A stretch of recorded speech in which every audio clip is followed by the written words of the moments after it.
Selamat pagi, Ibu Santi dan Bapak Lim sebagai dosen pengampu di mata kuliah Bisnis Ekspor Impor. Pada hari ini, saya Erik Setiawan Kartika dengan NIM 112110025 dan teman-teman anggota kelompok saya, Darus Penandu dengan NIM 112110019. Ada Patrick Nehemia Jatmiko dengan NIM 112110048 dan yang terakhir Siddhartha Wijaya Halim dengan NIM 112110058.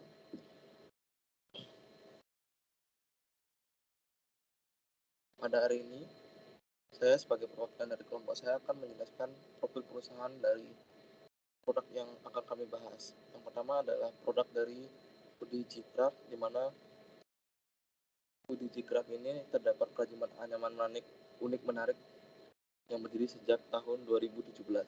Berbekal dari peluang pasar yang masih terbuka, produk ini mempunyai desain yang unik dan menarik bagi para konsumen. Usaha ini tergolong usaha kecil atau home industri.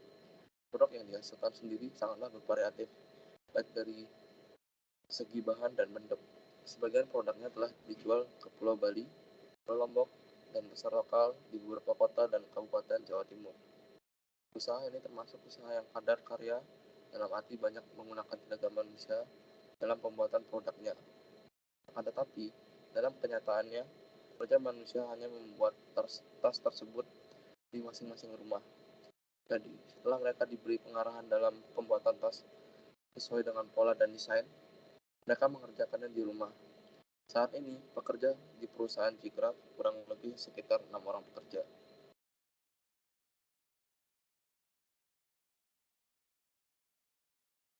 Produk yang dihasilkan dari G-Craft ini adalah kerajinan berupa plastik yang menarik dan kreatif. Beberapa macam produk yang sudah pernah dihasilkan dan tetap dipertahankan sampai saat ini, seperti contoh yang saya tampilkan di sebelah, terdapat tas jinjing, tas lempang, sampai tangan, tempat tisu, dan masih banyak lagi. Hoodie G-Craft tidak pernah meminjam uang untuk keperluan perusahaan maupun biaya produksi dari bank, pinjaman, ataupun dari sumber yang lain. Hoodie G-Craft memerlukan biaya sebesar 10 juta untuk membangun perusahaan dari awal hingga saat ini. Perusahaan ini masih tetap berjalan dan terus berkembang menjadi lebih besar, dan untuk biaya produksi tiap produknya itu sangatlah bervariatif. Ada yang 4.000 hingga 100.000 bahkan lebih. Selanjutnya yaitu proses ekspor. Yang pertama, memenuhi syarat-syarat yang terdiri dari memiliki badan hukum yang sesuai dengan ketentuan ekspor. Yang kedua, membuat dokumen berupa invoice. Yang ketiga, memperhatikan Incoterms atau International Commercial Terms. Dan yang keempat, menggunakan letter of credit. Selanjutnya, strategi pemasaran adalah sebuah strategi yang digunakan perusahaan untuk menjual produk berupa barang atau jasa. Strategi pemasaran juga dapat diartikan sebagai rencana pemasaran yang dilakukan agar mendapatkan hasil yang maksimal. Strategi pemasaran merupakan strategi yang digunakan oleh perusahaan produsen barang atau jasa secara berkesinambungan untuk memenangkan persaingan pasar secara berkesinambungan. Penyusunan rencana usaha menyeluruh dilandasi oleh strategi pemasaran.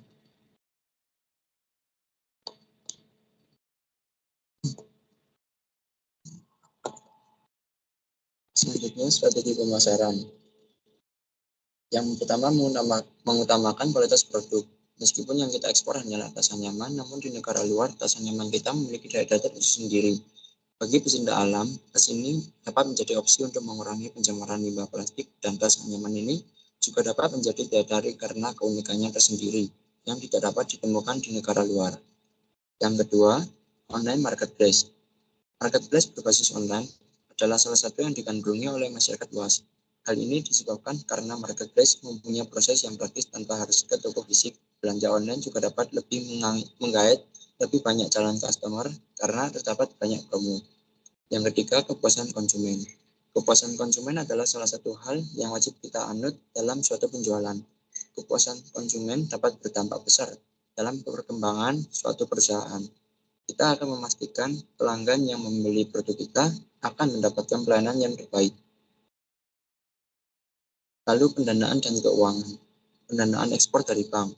Setelah penulis melakukan kunjungan ke Bank Mega, penulis memperoleh informasi bahwa Terdapat fasilitas yang disediakan bank untuk mendanai biaya ekspor dan produksi perusahaan dengan nama pinjaman modal. Pinjaman yang dapat diajukan tidak memiliki batas maksimal, namun besarannya tergantung dengan agunan yang diajukan oleh perusahaan. Lalu yang kedua, estimasi biaya produksi dan pemasaran. Estimasi biaya produksi yang digunakan tidak dapat dipastikan karena terdapat biaya variabel yang berubah-ubah sehingga akan tetap bersifat estimasi. Estimasi biaya produksi yang digunakan adalah 40% dari harga jual. Yang ketiga, estimasi biaya ekspor. Produk yang dipilih untuk ekspor merupakan tes anyaman dengan tujuan ekspor negara Amerika Serikat berdasarkan penelitian pasar yang sudah dilakukan. Untuk biaya pengemasan barang, ekspor akan disesuaikan dengan masing-masing perusahaan. Lalu sumber daya manusia. Sumber daya manusia sangat dibutuhkan dalam satu perusahaan dan menjadi faktor penting dalam keberlangsungan seluruh kegiatan perusahaan untuk mencapai tujuannya. Pemberdayaan sumber daya manusia secara teratur dan bersistematik akan berdampak dalam menghasilkan kualitas sumber daya manusia yang teratur serta kompetitif dalam bekerja. UDG Craft terdiri dari 20 orang karyawan yang tentunya memiliki hard skill dan soft skill.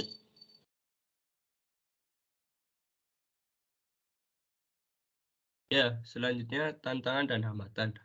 Untuk tantangan pertama ada tantangan digitalisasi. Yang kedua ada tantangan sumber daya manusia. Yang ketiga, persaingan ketat. Yang keempat, kecepatan dan ketepatan. Selanjutnya ada hambatan. Hambatan pertama adalah hambatan tarif. Yang kedua, hambatan non-tarif, kuota, dumping, standar, dan hambatan teknik dalam perdagangan.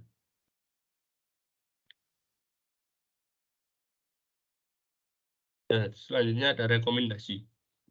Rekomendasi pertama, pada bagian produksi, perusahaan hendaknya membuat rancangan alur produksi seefisien mungkin untuk mengurangi waktu produksi. Yang kedua, dari segi keuangan, UDG Craft memiliki pengelolaan keuangan yang cukup, namun dapat ditingkatkan lagi dengan membentuk divisi accounting yang bertugas untuk mengatur seluruh dana yang keluar dan masuk. Yang ketiga, sumber daya manusia dari UDG Craft bisa ditingkatkan kembali agar waktu produksi dapat diselesaikan dengan cepat dengan mengadakan program pelatihan.